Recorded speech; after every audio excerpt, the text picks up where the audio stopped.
नमस्कार विद्यार्थियों, जय हिंद। स्वागत है आप सभी का महिंद्रास के ऑफिशियल यूट्यूब चैनल पे। मैं आपका अपना साथी मैथ्स मेंटर यानी सुरवीर सर वापस हाजिर है।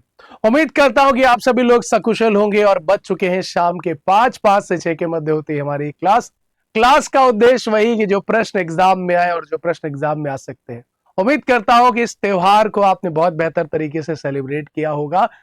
आइए शुरू करते हैं आज की क्लास। क्वेश्चन 1 आप सभी को नंबर सिस्टम से ही मिलता है, आप सभी को पता है।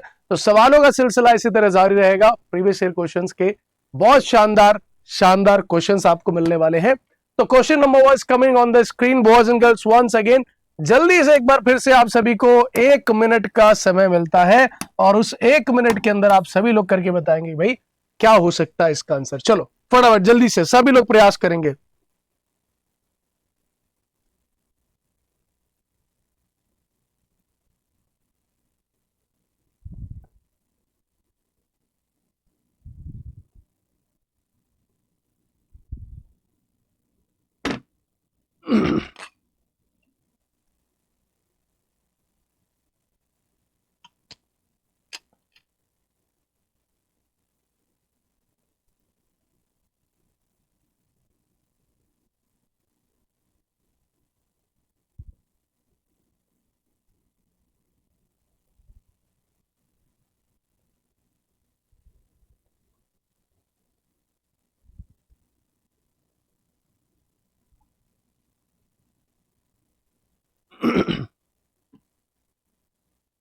Okay, let's see boys and girls, इसका आंसर क्या हो सकता है। विद्यार्थीगण फटाफट देखेंगे, कोशिश करेंगे। तो हमारे सामने ये प्रश्न क्या कहता है, the product of the two number is 6760। दो संख्याओं का जो मान लेते ए और बी दो संख्या है जिसका प्रोडक्ट जो है वो आपको गिवन है 6760। एचसीएफ इतना गिवन है आपको। अब आपसे कह रहा है कि बताओ भाई how many such pair of the number can be formed. एक बात समझो, ये प्रोडक्ट दे रखा है, ये एचसीएफ दे रखा है। अब मैं आपसे कहूं कि अगर उन दो नंबर के जो रेशियोज होते, वो दो नंबर के रेशियोज अगर A:B है, ठीक है, फिलहाल के लिए आप इसे इस तरीके से समझो, फिर एक शॉर्टकट भी बताऊंगा मैं आपको। अगर समझ में आ जाएगा वो तो अच्छी बात है, अन्यथा की स्थिति में आप इसी से जाओगे। मान लेते दो संख्याएं जिसके अनुपात A और B है। अगर मैं इसको इसके HCF से मल्टीप्लाई करूं, एग्जैक्ट नंबर बन जाएगा। This is 13A and 13B। मैं इसको जब प्रोडक्ट करता हूं यानी मल्टीप्लाई करता हूं तो ये बनता है 6760 के बराबर। अब मैं इसको लिखूंगा कितना, 169 AB इज इक्वल टू 6760। अब 16 के पहाड़े में 16 चौको 64 और 9 चौक 36, 640 प्लस 36 676। ठीक है, कितनी बार में, 4 बार में, यानी 40 बार में। A इंटू भी 40 हो गया। हमें पता है कि जो रेशियोज का प्रोडक्ट है ये हमेशा किस तरीके से, इसका प्रोडक्ट हमें ऐसा बनाना है जो कि किस तरीके से हो, जो कि को प्राइम फैक्टर्स में ब्रेक हो सके। जैसे 40 है, अब 40 को मैं कैसे ब्रेक कर सकता हूं भाई, मैं 40 को ब्रेक कर सकता हूं 8 गुणे 5 40 होता है। जी हाँ, बिल्कुल होता है। ए और बी के ये बीच के रेशियो हो सकते हैं, ए और बी के, है ना। 8 पन 40 हो सकता है। और क्या हो सकते हैं भाई जिससे 40 बनाया जा सके, 40 और एक खुद भी हो सकता है ना। 40 और एक खुद भी हो सकता है जिससे 40 बनाया जा सके, है कि नहीं। और आप लोग क्या सोचते हैं कितने पेयर हो सकते हैं? चलो दो तो मैंने बताया, क्या और भी पेयर पॉसिबल है? चलो जल्दी से बताओ, क्या कोई और पेयर भी आपको लगता है कि पॉसिबल है? इस हद तक मैंने हिंट दी है, अब आप बताओ जल्दी से। 1 मिनट है आपके पास, चलो 1 मिनट नहीं 20 सेकेंड्स लगभग, ठीक है। और मैं अगर आपसे नंबर ही पूछ लूं तो नंबर भी बताओ आप लोग, ठीक है। नंबर पूछ लूं तो नंबर भी बताओ मेरे को आप लोग।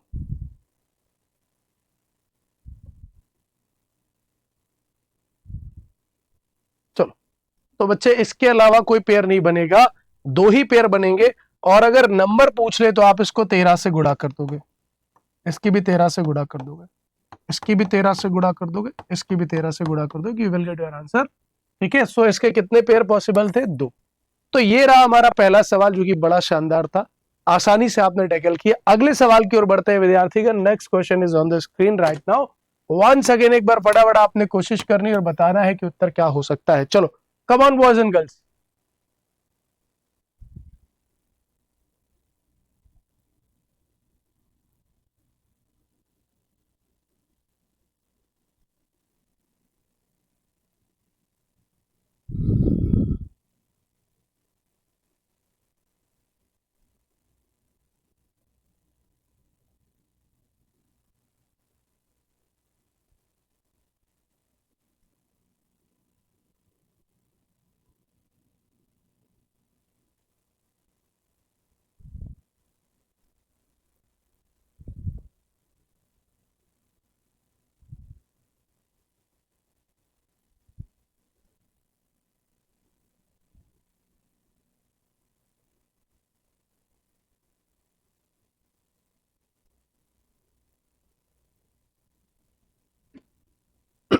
चलो आ जाओ आ जाओ। 1 मिनट पूरे होते हैं। अब देखो एक प्यारा सवाल है, कैसे करना है। आपसे कह दिया गया कि बताओ भाई एबीसीडी एक ट्रेपीजियम है। चलो मैं बना लेता हूं, एबीसीडी एक ट्रेपीजियम कुछ ऐसा, ठीक है। ए बी सी और डी ट्रेपीजियम है। A B parallel to DC, तो ए बी पैरेलल है डीसी के, ठीक है। एंड इट्स डायगोनल इंटरसेक्ट, उसके डायगोनल जो है वो पी पे इंटरसेक्ट करते हैं। कोई पॉइंट पी है उस पे इंटरसेक्ट करते हैं। अगर एपी बराबर इतना है, पीसी बराबर इतना है, पीबी बराबर इतना है, तो आपको पता होना चाहिए कि देखो एपी, ठीक है, एपी अपॉन पीसी, ठीक है, AP upon PC is equal to BP upon PD, ठीक है, is equal to BP upon PD. ये बात हमेशा याद रखनी है आपको, ठीक है। ये बात क्लियर है। चलो अब उठा कर बस वैल्यू पुट करते हैं। तो एपी कितना हमारे पास, एपी है 3x माइनस 1, पीसी कितना है 5x माइनस 3, बीपी कितना है 2x प्लस 1 और पीडी कितना है 6x माइनस 5। क्रॉस मल्टीप्लाई करना है, ठीक है। या तो आप कॉम्पोनेंडो डिविडेंडो भी लगा सकते हैं यहाँ पे। चलो कॉम्पोनेंडो डिविडेंडो लगाता अगर मैं तो मुझे तो भी ऐसा कोई फर्क नहीं पड़ता, तो मल्टीप्लाई कर लो।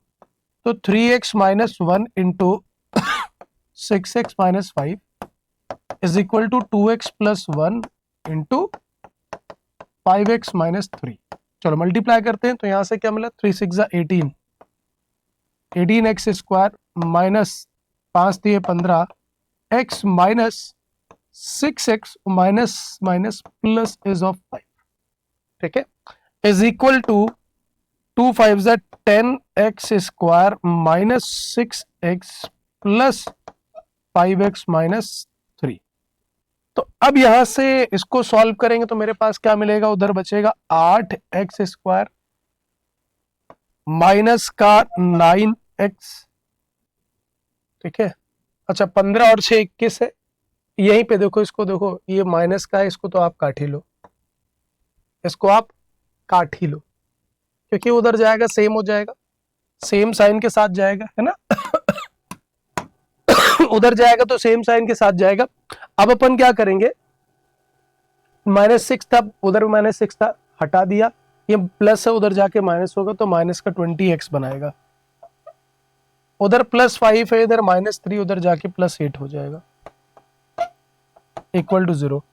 8 गुणे 8 तो कितना हो गया 64, ठीक है। और इसको मैं लिख सकता हूँ 16 चौके 64, 16 और 4 20 होता है, मतलब माइनस प्लस है तो दोनों पॉजिटिव साइन आएंगे, डिवाइडेड बाय 8 डिवाइडेड बाय 8, एक हो गया +2, ठीक है, एक हो गया +2 और दूसरा हमारे पास क्या हो गया +1/2। तो हमारे पास x की दो वैल्यू आई, एक +2 और एक आई 1/2। लेंथ ऑफ BD पूछा है, BD की लेंथ क्या होगी B से लेकर के D तक। तो B से लेकर D तक BD, तो हमें क्या करना है BP प्लस PD कर देना है, ताकि हमारा लेंथ निकल आए D से B तक। तो 2x 4 + 1 प्लस 6 दूनी 12 माइनस 5 प्लस, ठीक है, और ये हो गया 7, 7 5 12, ऑप्शन नंबर डी। आई बात समझ में सभी को? क्लियर है बच्चों? Option number D is perfectly correct answer, ठीक है। चलो आगे बढ़े, बताओ भाई सभी लोग।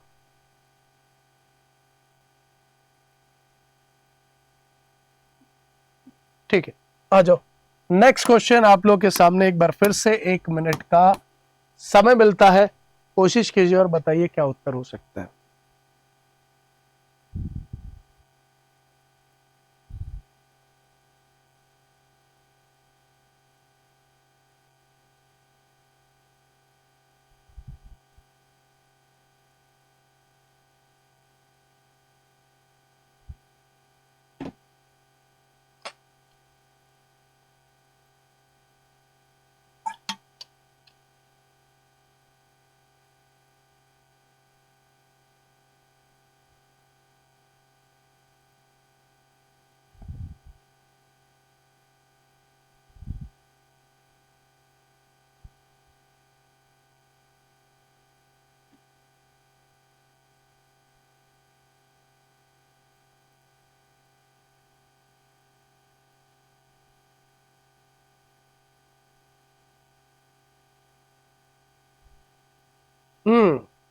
लेट्स सी, देखते हैं कि उत्तर क्या हो सकता है विद्यार्थी। अगर मैं देखूं यहाँ पे कहा गया in circle with centre O, भाई एक सर्किल ले लो जिसका केंद्र ओ है, P Q R is a tangent at point Q, तो मान लेते हैं चलो पी क्यू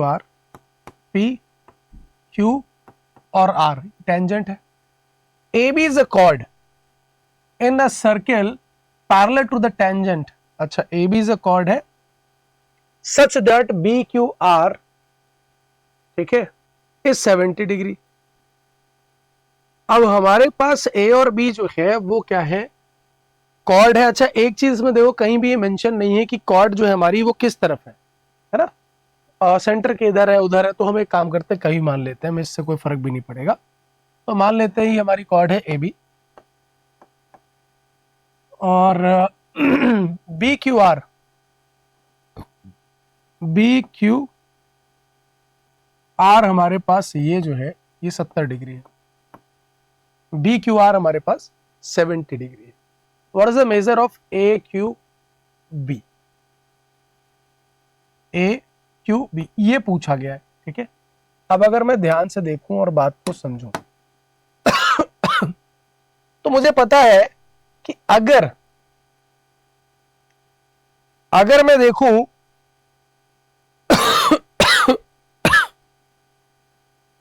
तो यहां से यहां अगर ये सेंटर होता तो ये 90 डिग्री होता, ठीक। वैसे देखा जाए तो ये कितना है, 20 डिग्री है। लेकिन अब आप इसकी कैसे बात करो कि कितना है कितना ये बन रहा है ना। तो अब अगर मैं देखूं तो कुछ और प्रॉपर्टीज का भी इस्तेमाल किया जा सकता है ना, कुछ और प्रॉपर्टीज का भी इस्तेमाल किया जा सकता है जिसके माध्यम से हम आंसर निकाल सकते हैं। आप लोगों ने थ्योरम भी पढ़ रखी होगी, ठीक है, थ्योरम पढ़ रखी होगी, उस थ्योरम का यूज बस आपने करना है। डायरेक्ट थ्योरम बेस्ड भी ये क्वेश्चन कहा जा सकता है कि क्वेश्चन जो है डायरेक्ट थ्योरम बेस्ड है।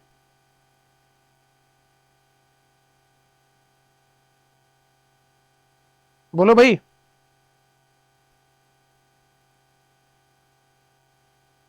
तो मैंने हमेशा जाना है, बताया भी है कि अगर ये एंगल थीटा है तो ये एंगल भी थीटा है, ये 70 डिग्री हो, ये 70 डिग्री हो जाएगा। अब अगर मैं आपसे बोलूं कि भाई मुझे ये वाला कोण चाहिए, मुझे ये वाला एंगल चाहिए, ठीक है, चलो इस वाले तरीके से देखो, इसको भूल जाओ, सिर्फ इस वाले तरीके से देखो कि ये 70 है तो ये भी 70 होगा, ये मैं पता है। लेकिन हमसे एंगल कौन सा पूछा है हमसे एंगल कौन सा पूछा है, हमसे पूछा है कि ये एंगल क्या होगा, इसकी वैल्यू हमसे पूछी। अब ये 70 है तो ये वाली वैल्यू क्या होगी, टेंजेंट से इसकी जो दूरी होती है, ठीक है, वो सेम होती है। और अगर ये दोनों साइड सेम हो गई बच्चे, ठीक है, अगर ये दोनों साइड सेम हो गई, समझ रहे हो मेरी बात को, समझ रहे हो बच्चों?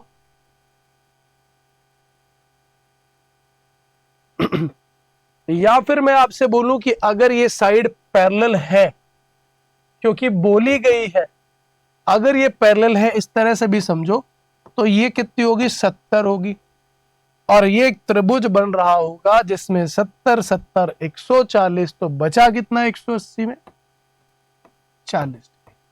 तो ऐसे भी लगाया जा सकता है ना? कई तरीके थे इसमें लगाने के। चलो इसको देखो, अगला प्रश्न हमारे सामने है, ये बताओ भाई क्या हो सकता है इसका उत्तर।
आओ भाई देखते हैं।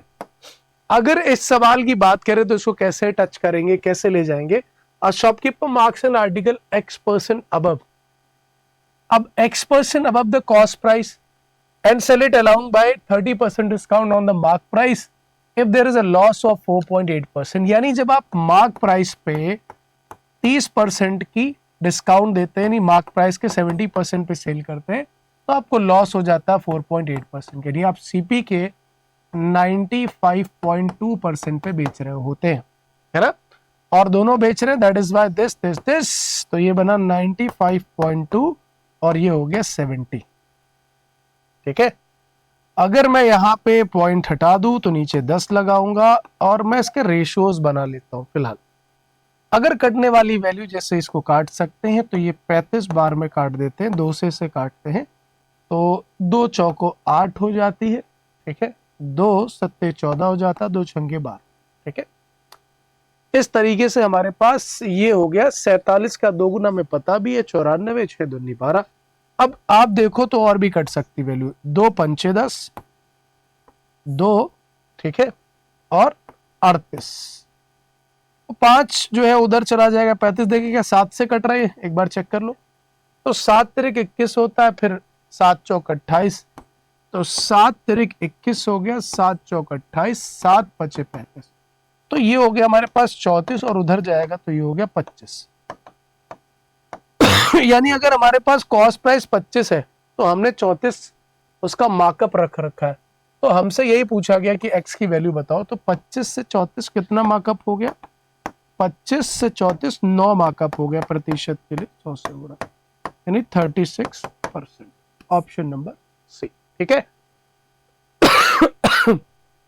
ऑप्शन नंबर सी हमारा परफेक्टली करेक्ट आंसर हो जाता है। आइए आगे बढ़ेंगे नेक्स्ट क्वेश्चन की ओर और देखेंगे अगला सवाल हमारे लिए क्या सीखने के लिए लेकर के आ रहा है।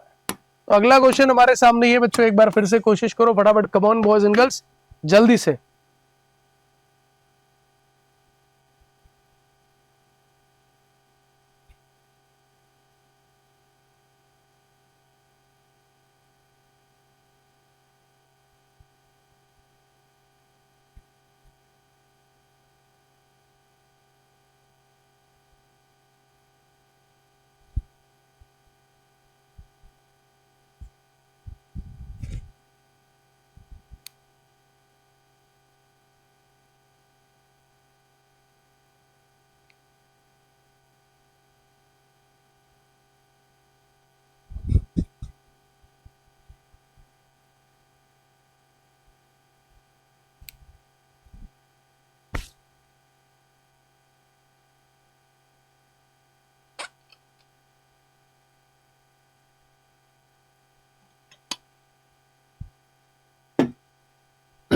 आ जाइए आ जाइए आ जाइए।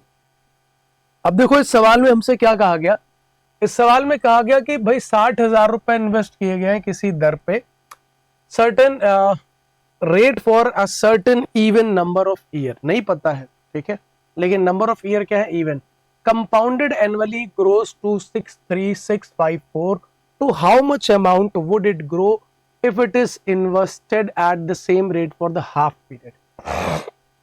देखो एक बात समझो, 60,000 से कंपाउंडेड एनुअली है, ठीक है, कंपाउंडेड एनुअली है कि 60,000 इन्वेस्ट किए गए at a certain rate for a certain even number of years, compounded annually grows to इतना, ठीक है, यानी ये अमाउंट हो गया। तो अगर ये देखा जाए 60,000 से 63,654 हो गया है एन ईयर्स में, रेट ऑफ इंटरेस्ट भी नहीं पता है, to how much amount would it grow if it is invested at the same rate for half period, अगर हाफ पीरियड के लिए होता तो कितना ग्रो अप होता, ये आपसे पूछा जा रहा है। अच्छा एक बात बताओ, इसमें जब आप इस तरह के क्वेश्चन मिलेंगे तो आप इसमें ना आपको रेट दे रखा है ना कुछ, तो कैसे कैसे हिसाब किताब बनाओगे बताओ।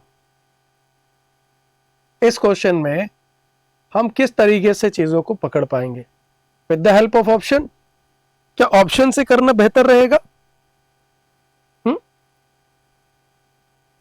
क्या इसको ऑप्शन से पिक करना ज्यादा बेहतर रहेगा?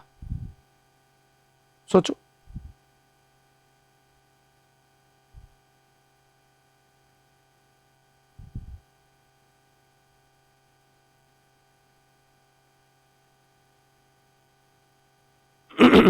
क्या ऑप्शन से बेहतर रहेगा इसको पिक करना?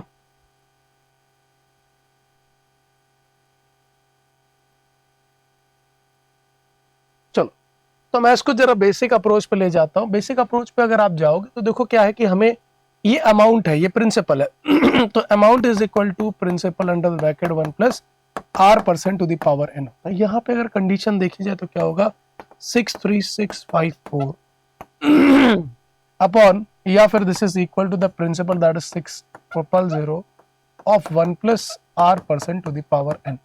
अब ये कहते हैं कि अगर रेट परसेंट हाफ कर दिया जाए, या क्या कर दिया जाए, कंपाउंडेड हाफ ईयरली कर दिया जाए, पीरियड ही हाफ कर दिया जाए, ठीक है, पीरियड ही अगर हाफ कर दिया जाए तो मतलब क्या होगा, तो यहाँ पे हमारे पास जो अमाउंट है वो हमको तो पता नहीं कितना होगा, तो मैंने कहा कि चलो भाई एक काम करते हैं, यहाँ से 1 plus r% to the power n की वैल्यू निकालते हैं, तो ये बनेगा 63654 अपॉन 6123। अब अगर ये पीरियड टाइम हाफ कर दोगे तो अमाउंट क्या होगा वो पता लगाना है। Principal as it is 60,000 of 1 plus r% to the power n by 2, ठीक है, तो हमें ये चीज का पता लगाना है। अब जरा दिमाग लगाओ,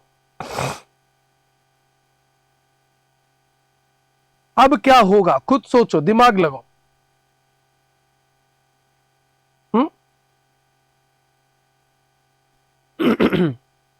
बताओ भाई। अब आप ये कह सकते हो ना कि देखो भाई,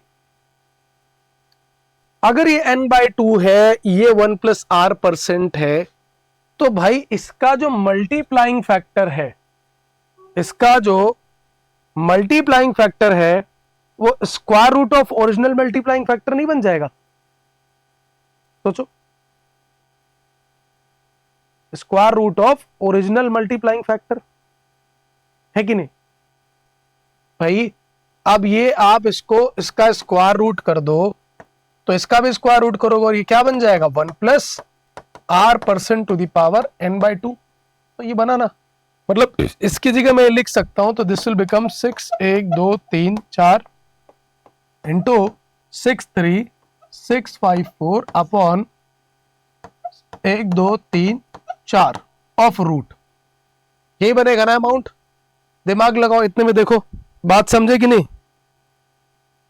और अगर देखा जाए लगभग लगभग ये कितनी बार में जाएगा, मेरे को लग रहा है कि भाई एक बार में लगभग 1 पॉइंट समथिंग ही वैल्यू आएगी।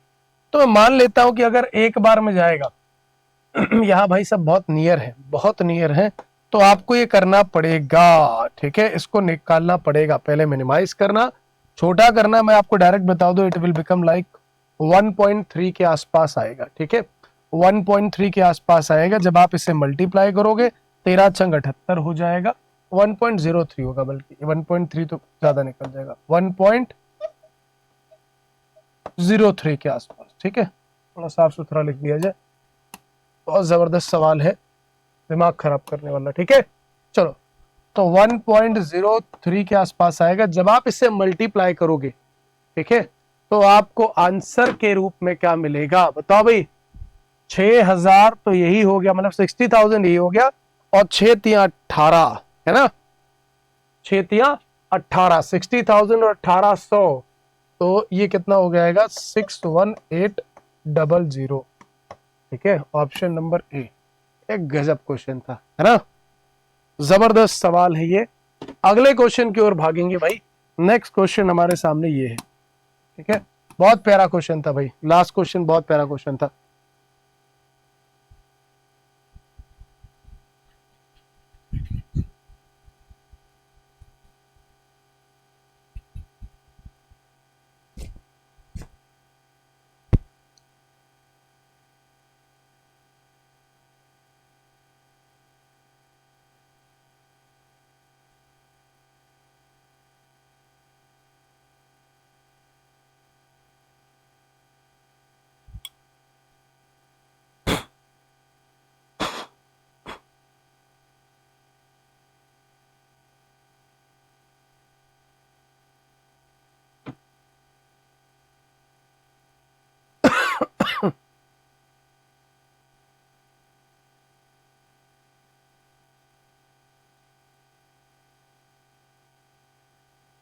चलो भाई, आओ आओ आओ, देखो, अगर ऐसा सवाल आपके सामने मिले तो कैसा करोगे। देखो, the speed of boat in still water is 25, मतलब शांत जल में 25 किलोमीटर पर आवर से जाती है। It takes 33 1/3% more time to cover certain distance still water than to cover the same distance in downstream. मतलब अगर ये नदी है तो धारा की दिशा में डाउन स्ट्रीम कहा जाता है, इससे बोट प्लस रिवर की स्पीड होती है। तो ये कहते हैं कि अगर बोट जो है 25 किलोमीटर प्रति घंटे की चाल से चल रही है तो 33 1/3% मोर टाइम लगता है स्टिल वाटर में अगर आप जाते हैं और डाउन स्ट्रीम में जाते हैं। तो ये कहते हैं कि अगर यहाँ 3 यूनिट टाइम लगता है तो यहाँ 4 यूनिट टाइम, ठीक है, बहुत बढ़िया। और आगे बोला जाता है कि भाई देखो, स्टिल वाटर में आपकी स्पीड ये है, how much time will the boat takes to go, इतना। तो यहां पे एक बात समझते हैं कि भाई देखो, यहां पे हमारे पास अगर स्पीड ये है और डाउन स्ट्रीम में स्पीड ये है, तो होता क्या है, इसमें speed of boat in still water that is given B, और ये क्या गिवन है, बी प्लस आर गिवन है। तो ये टाइम के रेशियोज है, ये टाइम लग रहा है इतना, तो डिस्टेंस तो सेम है ना, तो स्पीड के रेशियोज क्या हो जाएंगे, 3 और 4 हो जाएंगे। अब आपके हिसाब से जो स्पीड है बी की वैल्यू वो कितनी है, 25, है ना। Speed of boat in still water is this. यहाँ पे टाइम टेकन 33 1/3 और certain distance still water than cover, ठीक है। तो 3 की वैल्यू किसको डिनोट करेगी, 3 यूनिट बच्चे डिनोट करेगा 25 किलोमीटर पर आवर। तो 4 की वैल्यू किसे डिनोट करेगी, 25 गुणे 4/3, ठीक है।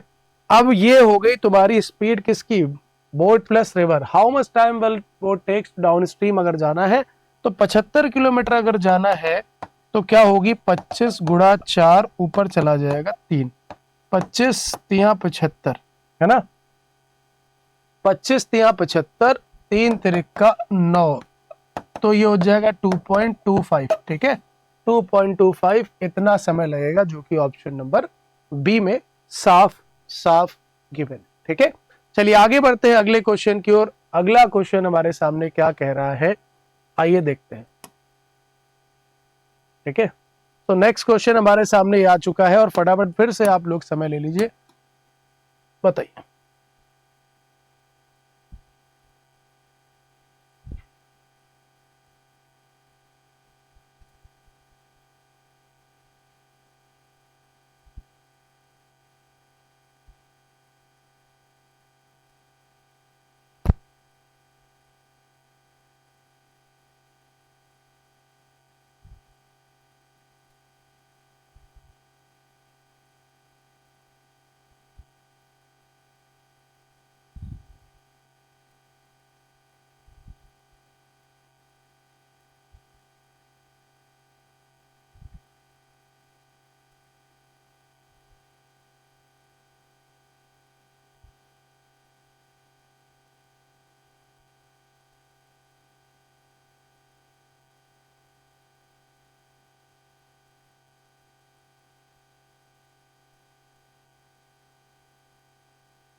आ जाओ बच्चों, बहुत बस बस बस बस।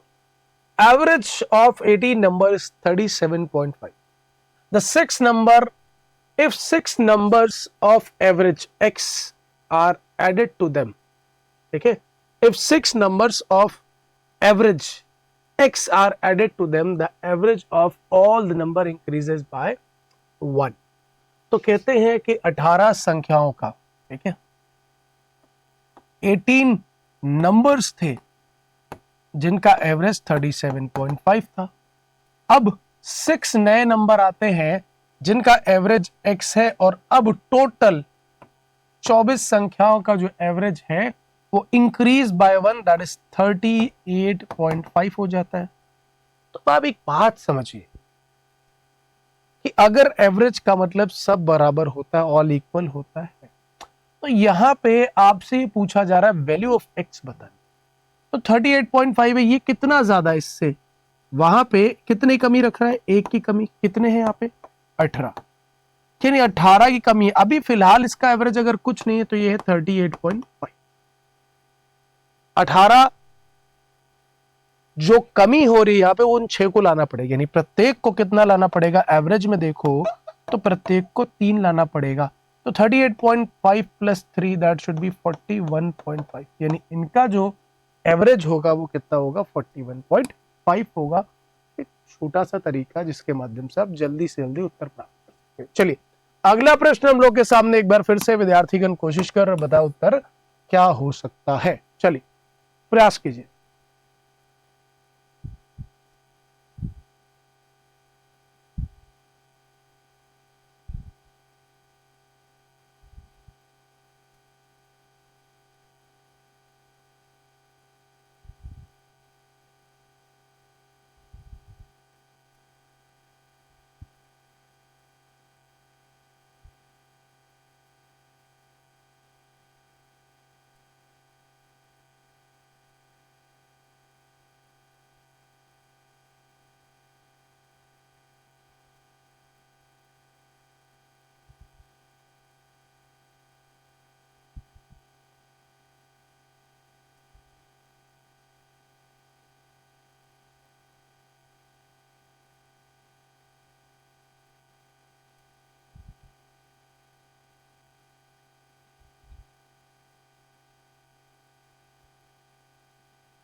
बहुत ज्यादा समय दे दिया है ना, बहुत ज्यादा समय दे दिया, कोई बात नहीं। आओ देखो सवाल में देखते क्या वाकई इतना समय देने लायक था। The present age of mother and her son are in the ratio this and this. तो माता की और बेटे की जो प्रेजेंट एज है ना उसका रेशियो है 6 और 1। मैं मान लेता हूं 6x और 1x, कोई दिक्कत नहीं। When son becomes as old as his mother now, और जब बच्चा उतना बड़ा हो जाएगा जब आज उसकी मम्मी है, तो कब इतना बड़ा हो जाएगा, जाहिर सी बात है वो कब इतना बड़ा होगा, आप खुद देखो। अगर आज ये 5, ये अगर x है तो ये 6x है, कब इतना बड़ा होगा, जब ये माता जी के बराबर हो जाएगा। तो जाहिर सी बात लग रही है यार 5x साल बाद ये 6x का होएगा। कितने सालों बाद, 5x ईयर बाद होएगा, है ना। Then the ratio of his father age to his mother's age is 11:30। तो ठीक है भाई, उससे मम्मी की एज क्या हो जाएगी, 6x प्लस 5x होगी जब ये इतना बड़ा होएगा, और उसकी मॉम की एज ये हो जाएगी, और फादर की एज उस समय मान लेता हूं f है। तो उस समय रेशियोज गिवन है 13। कितने रेशियोज गिवन है जरा ध्यान से देखते हैं। रेशियो गिवन है हमारे पास, रेशियो गिवन है mother's father's age to his mother's age, तो फादर जो है हमारे पास 13 है, जबकि मदर कितनी है 11 एज। ये रेशियोज बन जाएंगे। एफ की वैल्यू भी यहां से निकाली जा सकती है। When the son become as old as his father now, अब उसके पिताजी की जो एज है, ठीक है, वो अब कह रहा है कि जब वो अपने पिताजी की एज के बराबर हो जाएगा, the sum then the sum of the age of the father and the son will be 115। अच्छा, ठीक है। तो अब यहां से कहानी देखो, तो पिताजी के अभी की एज कितनी है 13 × 5 = 65, या फिर कह सकते हो 11 से पूरा कट जाएगा, तो ये पिताजी अभी है 13x के। फादर की प्रेजेंट एज कितनी 13x, क्योंकि 6 × 5 = 11 हो गया, 11 से कट गया तो ये x बचा 13x। पिताजी अभी 13x के हैं, माताजी अभी 6x की है, बच्चा x का है। कहता है कि जब पिताजी की उम्र का मैं हो जाऊंगा 13x, मतलब कितने साल बाद, 12x बाद, तो 1x + 12x होएगा, तभी तो 13x होएगा। तब then the sum of the age of father and son will be 115। तो उससे पिताजी कितने होंगे 13 + 12, ये तो सन हो गया। फादर क्या हुए होंगे, वो 12x बढ़ जाएंगे, तो वो कितने हो जाएंगे 25x। तो इन सब का सम जो है वो कितना है 115 है। तो 25 और फिर 12 हो गया 37, 1 38 है ना, 25 12 37 1 38, 38x हो जाएगा, है कि नहीं। तो फादर की कोई प्रेजेंट एज तो नहीं है। When the son becomes as old as his father now, ठीक है, पिताजी अभी 13x के हैं, तो जब वो 13x का होगा तो उसको लगने हैं अभी 12x वर्ष, है ना। तो 12x वर्ष में पिताजी की एज कितनी हो जाएगी 25x, तो 25 ही हो गया 37 और 1 38 बराबर 115, है ना। Then the sum of the age of the father and son will be 115. The present age of the father is, तो x बराबर हमारे पास हो गया 115/38। इस हिसाब से तो भाई यहाँ पे गुणा 13 हो गया प्रेजेंट एज। यानी ऐसा तो नहीं कि पिताजी की प्रेजेंट एज के साथ वो कह रहा हो कि जब वो पिताजी की एज का हो जाएगा तो पिताजी की एज भी तो बढ़ेगी। ऐसा तो नहीं कि पिताजी की then the sum of the age of father and son will be when the son becomes as old as his father now, तो 115 एज होनी चाहिए। तो ऐसा तो नहीं कि पिताजी की प्रेजेंट एज को लेकर के कह रहा हो। सोचो, पिताजी की क्या प्रेजेंट एज को लेकर बात की जा रही है ना। और अगर पिताजी की प्रेजेंट एज को लेकर के बात करी जा रही होगी तो फिर तो वैल्यू हो जाएगी 12 + 12 24 1 25, है ना। तब तो ये हो जाएगी, है कि नहीं।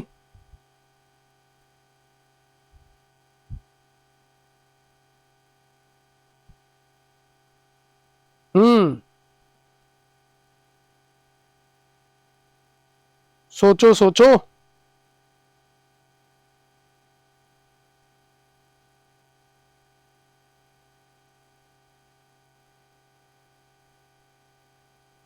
सोचो यहां पे क्या बनेगा।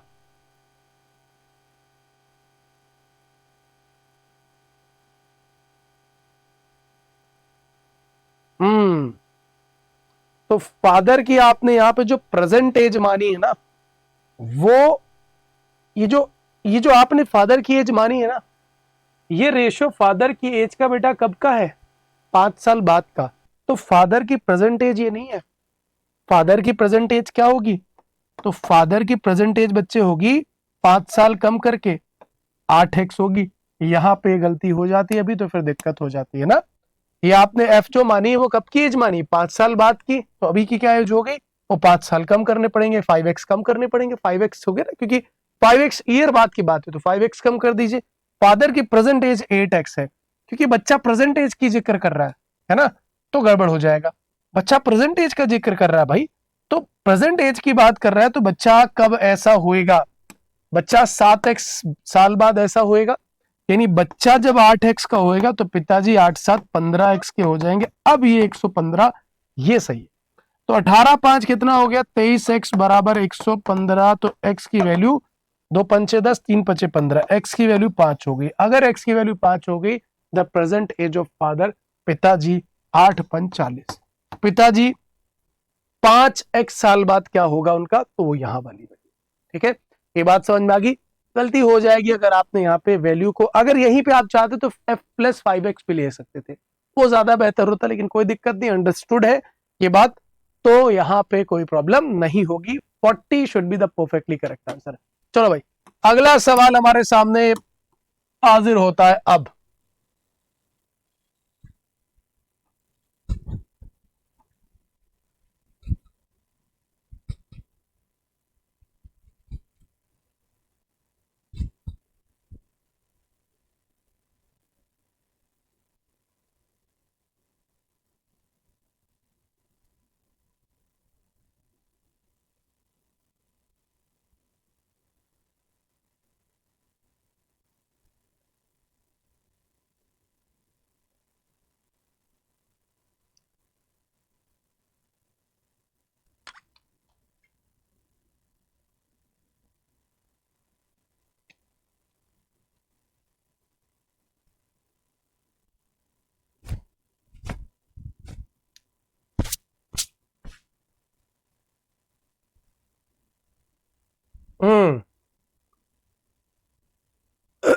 आइए देखते हैं कि भाई क्या उत्तर होगा, ध्यान से समझते हैं।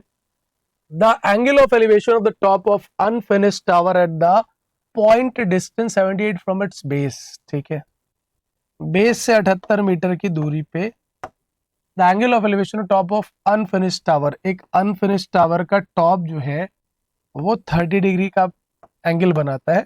Okay, how much higher must the tower be raised so the angle of elevation of the top of finished tower at the same point will be 60, मतलब कितना और ऊपर ले जाए ताकि ये जो है 60 डिग्री हो जाए, ठीक है, ये इसकी बात कर रहा है वो, कितना और बढ़ा दे। तो आपको पता है कि भाई अगर ये 30 डिग्री है तो ये जो है ये 30 डिग्री है, अगर बच्चे, ठीक है, ये 30 डिग्री है तो हमारे पास परपेंडिकुलर और बेस के जो रेशो होते हैं वो 1:√3 होते हैं, तो यानी हम कह सकते हैं कि भाई √3 बराबर 78 है, तो एक का मान कितना हो गया 78 बटा √3, 26 यहाँ 78 होता है, तो ये जाएगा 26√3, एक यूनिट की वैल्यू, यानी ये हो गया 26√3। अब ये 60 डिग्री की वैल्यू की बात करें तो देखो एक बात समझना, अगर 60 डिग्री ले लिया तुमने तो परपेंडिकुलर और बेस में जो है ना, परपेंडिकुलर √3 और बेस कितना हो जाएगा 78, तो अगर बेस 78 है तो ये भी 78 है, 78 करो बेटा 1, 78 लिख दिया मैंने, बेस कितना हो जाएगा 1, तो इस हिसाब से बेस यहाँ 78 है, तो ये कितना हो जाएगा, ये पूरा का पूरा हो जाएगा 78√3, तो कितना अंतर है इसमें से 52√3 का, 52√3 जो है उतनी हाइट हमें बढ़ानी पड़ेगी, जो कि कहा है ऑप्शन नंबर सी में है। बात सही कि नहीं बताओ? शानदार क्वेश्चन है ना। अगले सवाल की ओर बढ़ जाते हैं, एक और सवाल फटाफट जल्दी से बताओ विद्यार्थीगण कि क्या होगा उत्तर, चलो कम ऑन।